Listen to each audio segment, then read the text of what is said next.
Chapter 75, Coddling, Hanyu's POV. As Antony had predicted, they were awakened by a loud knock and Lord Julia's voice at the door. "Antony," she called, "I need to speak with you." Antony shot up in bed, then stiffened and cursed with a raw edge to his voice that made Hanyu cringe. Hanyu himself was still mostly asleep as he stumbled towards the door. "Milord," he slurred when he opened it and found her on the other side. Her eyes widened a little at the sight of him. "Goodness, let's get this door closed, shall we?" He moved aside to let her in, and it was only when she squeezed past him more gingerly than usual that he remembered he was naked. He flushed as he started to kneel, but she just shut the door firmly and poked his shoulder, keeping him from bowing. "Don't bother with that," she said. "It's a waste of everyone's time, as far as I'm concerned. How is he? Did he get any sleep last night?" "He can hear you," Antony grumbled from the bedroom. "And yes, I slept." Lord Julia bustled into the bedroom, and Hanyu trailed after her, sleepiness giving way to a buzz of anxiety in his mind. Had he sprawled over the bed as he usually did? He couldn't remember what position he'd been in when he woke. Had he forced Antony to the corner of the bed, or battered at his injuries in his sleep? After the way his master had apologized for screaming when Hanyu clapped his back last night, who could say whether he'd simply bitten back any cries? Hanyu never should have allowed himself to be put back in bed. Allowed? What sort of thoughts were those? Was he really thinking he should have disobeyed again? He was getting into a dangerous habit of seeing orders as optional, and he needed to snap out of it sooner rather than later, before he lost his god and his cozy home forever.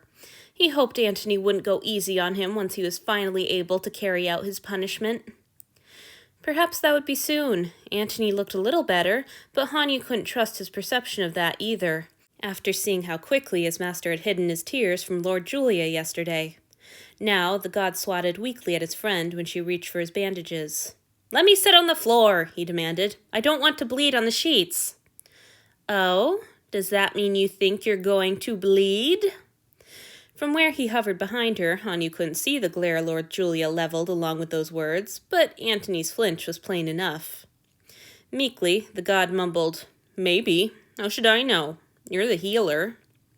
"Sucking up to me will only get you so far," Lord Julia backed up a step.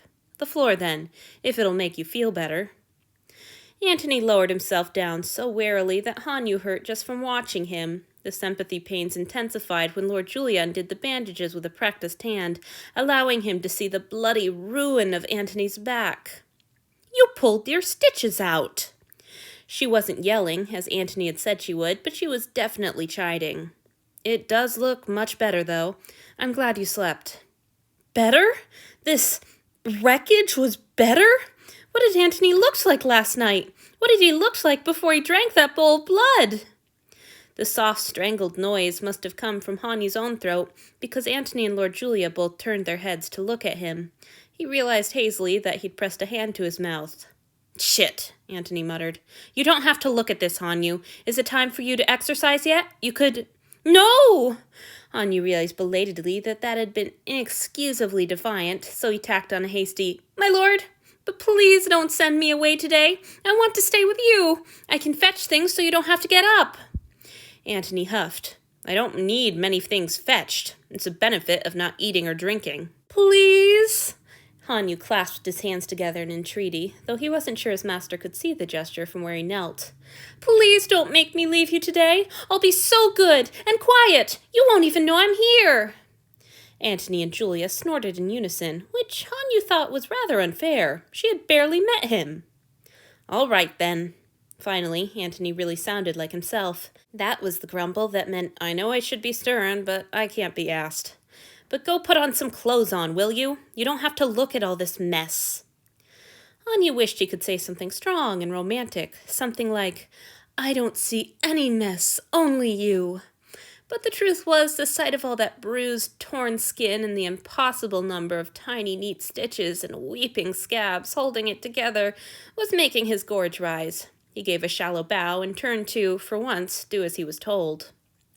Lord Julia was still hard at work redoing some of the stitches when Hanyu had cleaned up and dressed. He drifted aimlessly in the sitting room for a few minutes before, blessedly, there came a knock at the door. As Hanyu had hoped, it was Edgy who stood in the hall with his tray, gorgeous face slightly pinched. Was the other man angry? "Good morning, Hanyu," Edgy said softly. "Are you... well?" Perhaps it wasn't anger, but concern in Edgy's expression. The possibility warmed Hanyu, and he felt his mouth ease up into a smile.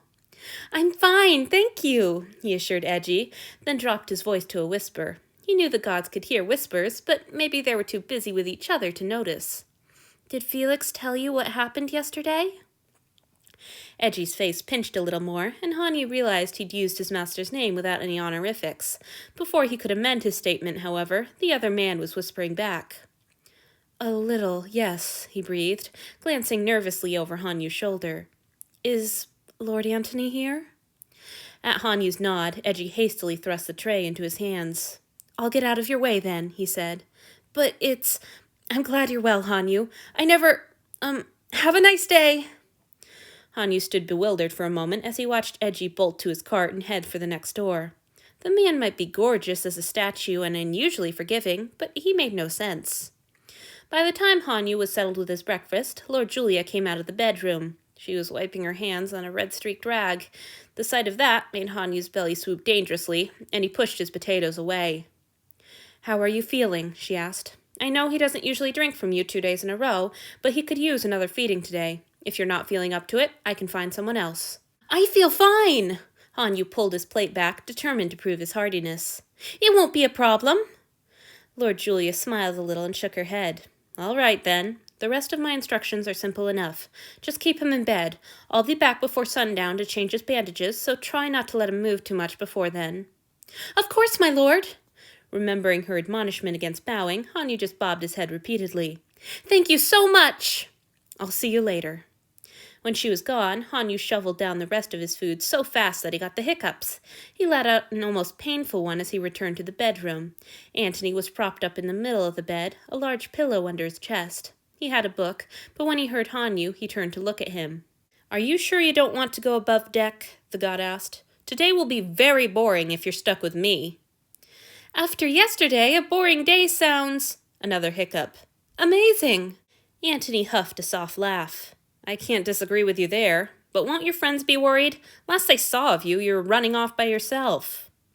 "I suppose..." Hanyu flinched at the memory. "But Kenton knows I'm all right. He'll tell them." "He was good to you last night, then?" asked Antony. "Of course he was. He always... Oh, damn these stupid hiccups!" Antony laughed so hard he almost toppled off his pillow. Crossing his arms over his chest, Hanyu pouted half-heartedly. He didn't think his predicament was that funny, but it was good to hear his master laugh, no matter the reason. "I'd forgotten how annoying hiccups could be," Antony managed after a moment, letting his book fall closed. "I don't know if I even remember any of my mother's remedies." "They're supposed to stop if someone scares you," Hanyu recalled. Antony snorted. "That's no good. I can't think of anything particularly scary I could do while bedridden." "You could threaten to get rid of me again." Hanyu shuddered, hiccuped, then continued. "That scared the hell out of me." "It was never a threat. I was reassuring you that you didn't have to stay with me when you didn't want to anymore." "Why do you always say it like that?" Hanyu was not appeased. "You keep saying when. Don't you mean if?" Unconvincingly, Antony nodded. "Sure, if. This god is going to be the death of me." "You talk like it's inevitable. Why is it so hard to believe that I mean it when I say I want to stay with you forever?" Antony glared down at the bed, and Hanyu was beginning to wonder whether or not his god meant to answer him at all when there was another knock at the door. "Aren't we popular?" Antony muttered, his body tensing. "Let them in, will you?" Hanyu was delighted to find Lord Theodora on the other side of the door. She acknowledged him with a warm smile as she brushed past him. "Good morning, Hanyu," she greeted. "I hope you slept well." "I did, my lord," he replied with a smile. "Antony, it's Lord Theodora." "I can hear that," Antony grumbled. Oh dear, there was some real strain in that growl. Why would he be unhappy about seeing his best friend? Awash in a feeling of déjà vu, Hanyu shadowed Lord Theodora as she entered the bedroom. Antony stared down at the mattress and avoided her eyes. "Hello, Antony," the imposing god said, not seeming to notice his strange mood. "Much, thank you," Antony replied dully. Lord Theodora sat down carefully at the foot of the bed. "Does Julia have you imprisoned, then?" "The woman's a tyrant." Hanyu noticed curiously that though Antony's voice was petulant, his body had relaxed a little at her question. "I figured as much." Lord Theodora chuckled. "So I brought something to pass the time." She held up a familiar little volume. It was one of her romances, the one about the prince and the rogue, that Hanyu and Antony hadn't heard the end of. "Whatever you're waving around, I can't see it," Antony complained. "I'm not showing it to you, I'm showing it to Hanyu." Lord Theodora smiled, and the hope and strain on her face were painful to see. "What do you say, Hanyu? I'd owe you a huge favor." She had gone to save Antony and stopped the ruin of his back from being any worse than it already was. As far as Hanyu was concerned, there was nothing she could ever ask that would balance those scales. He would be in her debt until the day he died. That made turning her down feel even worse. "I would, my lord, but I have the hiccups," Hanyu confessed, barely suppressing a desire to swear at the annoying interruption. "Oh," Lord Theodora said. "Did you drink water through a handkerchief yet?" "Is that supposed to work?" Hanyu's voice came out more incredulous than was probably strictly respectful. Lord Theodora shrugged. "That's what my friends tell me." It sounded inane, but Hanyu took a clean handkerchief and held it over his cup, then drank some water. The water tasted strange and dusty, and his face got a little wet. Was this some kind of prank? A moment later, however, his hiccups had not reappeared, and he bounded joyously back to the bedroom. "It worked!" he crowed. "You're a genius, my lord!" "I just know to listen to my smart friends," Lord Theodora said modestly, though she threw a significant glance at the back of Antony's head where he still flopped on his pillow. "I'm so glad you found your miracle cure," Antony sniped, unable to see the look. "Now, do I get to know what Theo brought that you're all looking at behind my back?" "A book so we can read together," Hanyu replied. "Only if you want to," Lord Theodora said sternly. This time, when she proffered the book, Hanyu took it immediately. "It would be my pleasure, my lord." "What book is it?" Antony demanded suspiciously. "Hanyu? Theo?" "The prince had just found out that the rogue had made a bet that he could bet him, right?" Lord Theodora asked. "Wasn't that where the two of you left off?" Antony swiveled his head around, trying to catch a glimpse of them. "Wait, what? What are you talking about?" "We get to finish the story," replied Hanyu. "This was so considerate, my lord. Thank you." "Is this that awful soppy romance?" his master demanded. "Hanyu's happy about it." Lord Theodora stretched out next to him on the bed, grinning broadly. "You're outvoted." She was right, Hanyu realized. He was happy. Antony's body might have been flayed to the bone under his bandages, but it was still so good to see Lord Theodora next to him. "See? I'm not the only one who loves you. None of us are going to get tired of you. Just wait and see." Hanyu laid carefully on Antony's other side and opened the book. The prince felt his heart shattering inside his chest. "You only wanted to bed me to settle a bet? Is that all I am to you? I never want to see you again!" He shoved the rogue, almost spraining his wrist when he pushed against the chiseled, diamond-hard abdomen. Antony groaned, but didn't protest as they curled around him. 2 pages later, there was another knock at the door. When he ran to answer it, Hanyu was unsurprised to see who was on the other side. "Hello, Felix," he greeted. The big god hovered on the threshold until Hanyu stood aside and gestured him in. "Thank you," Felix said, his voice as soft and hesitant as ever. When the two of them returned to the bedroom, Antony gave a loud huff. "You really ought to be more subtle if you don't want me to realize that you're all in cahoots to baby me," he grumbled. "We never said we were trying to hide it from you," Felix replied, crouching next to the bed so he could look Antony in the face. "What are you all up to?"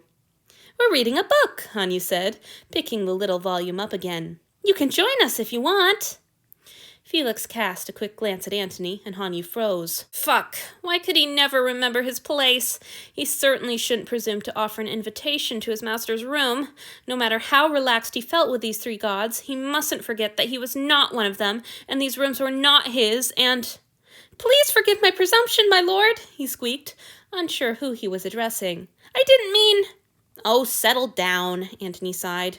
I can't play the host, so naturally that leaves it up to the other master of the place. Go ahead and take a seat, Felix." The other master of the place? There was no note of mockery in his god's voice, and for once Hanyu was dumbstruck. Felix gave Hanyu an encouraging little smile and sprawled right down on the floor. "Thank you both for the invitation, then." "As you're all clearly aware, it's not like I have any choice in the matter," Antony growled, and Hanyu was startled to hear a note of panic under his cankerousness.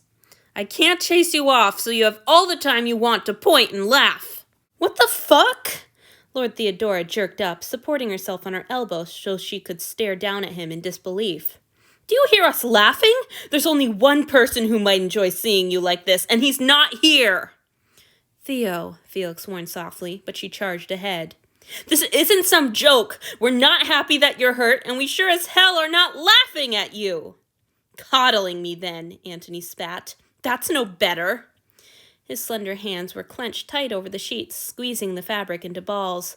Hanyu yearned to take one of those hands in his and shower it with kisses until the fingers relaxed, until his master stopped responding to care with agitation. "Why is this scaring you so badly?" "It's not coddling to visit an injured friend," Felix replied, his voice soothing as he cut into the burgeoning argument. "How many times have you done the same thing for one of us? Remember that time I got flogged for talking back during drills? You sat with me for hours. You even tried to make me some soup yourself." Lord Theodora shuddered. "I remember that." "That was different." Antony's whole body was still rigid, and he was talking to the bedspread rather than his friends. "We were more vulnerable back then. I can't get an infection or scars or anything, so I don't know why you're all making such a fuss. It's not like I'm really hurt." "Not really hurt?" Hanyu squawked, remembering the nauseating sight of his back. "Antony, shut up and let us love you," snapped Lord Theodora at the same time. Felix jumped in, conciliatory. "If nothing else, it makes for a good excuse to spend the day together. We don't spend nearly enough time just enjoying each other's company, and I barely even had the chance to meet Hanyu. Please let us take advantage of this chance to have you two as our captive companions." After a long, tense moment, Antony slumped over his pillow, less relaxed than defeated. "Do what you want." Hanyu let out a long, stifled breath, relaxing so suddenly that he felt he might flop in a heap on the floor. There followed a moment of awkward silence, which Felix finally broke. "So, you're reading a book?" "If you can call it that," Antony muttered. "There's not much plot to catch you up on. Two implausibly pretty men have been fucking each other like rabbits, but now they're in a fight, so there's a lot of wailing." "Sounds like a normal day around here," Felix sighed. "If the two in the book are stuck working in the laundry together and refuse to take any shifts where they might have to see each other, maybe the story will have some wisdom for me to pass along to Zenji. Who's doing the reading?" "Hanyu," Lord Theodora said enthusiastically. "Wait until you hear him. I've told you before how wonderful he is." Flushing, Hanyu lay back down on Antony's other side and opened the book. "You shouldn't praise me so much, my lord. I'll disappoint Felix." "Impossible," grunted Antony. "You'd be impressive even if he weren't so easily impressed, which he is." There was still a little real tension in his voice, Hanyu noticed, but he didn't send them away, and for now, that was enough. "He stared up at the prince, his face as bright and imploring as a begging lightning bug," Hanyu read. His voice was rough with emotion. "Please, my darling, my life will have no meaning if you cannot forgive me. I wagered that I could win your heart, but instead I have lost my own." A single bright tear streaked down his rugged face like a falling star. Hanyu, unable to resist his desire for closeness any longer, slid his leg over until it brushed against his god's foot. Antony didn't pull away. Poor rogue. Hanyu could identify with lost hearts.